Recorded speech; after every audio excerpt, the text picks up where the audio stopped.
बघा बाळांनो, इकडे लक्ष द्या. आज आपण काय शिकणार आहोत? आपण 1 ते 9 अंक शिकले आहे की नाही? 1 ते 9 अंक तुम्हाला ओळखतात.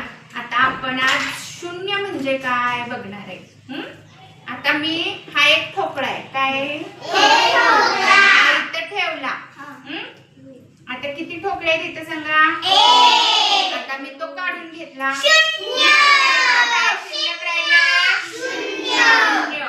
शून्य म्हणजे काहीच नाही. काहीच नाही म्हणजे शून्य.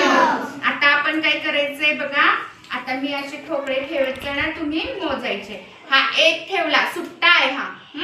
ह्याला सुट्टा असला की 1 एकक म्हणायचं. 1 एकक मोजा. 1 एकक, 2 एकक, 3 एकक, 4 एकक, 5 एकक, 6 एकक, 7 एकक, 8 एकक, 9 एकक, 10 एकक. आता 10 एकक. आता काय गंमत आहे बघा.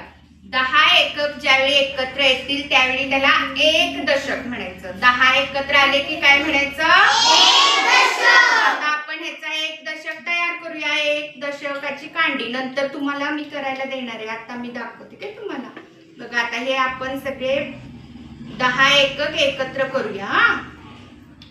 10 एकक एकत्र झाले की त्याला 1 दशक म्हणायचं. 10 एकक एकत्र झाले की त्याला काय म्हणायचं? 1 दशक. 10 एकक एकत्र झाले की काय बघा मोजा. 1 2 3 4 5 6 7 8 9 10 एकक एकत्र आले की त्याला 1 दशक म्हणतात. कुठले 10 वस्तू एकत्र आले की त्याला 1 दशक म्हणायचं. आता ह्यामध्ये 10 ठोकळे. मग ह्याला काय म्हणायचं सांगा? 1 दशक. शाबास. ह्याला दशक कांडी म्हणतात. ह्याला काय म्हणतात? दशक कांडी. आणि 10 वस्तू यामध्ये एकत्र 10 ठोकळे एकत्र आहेत म्हणजे हा 1 दशक तयार झाला.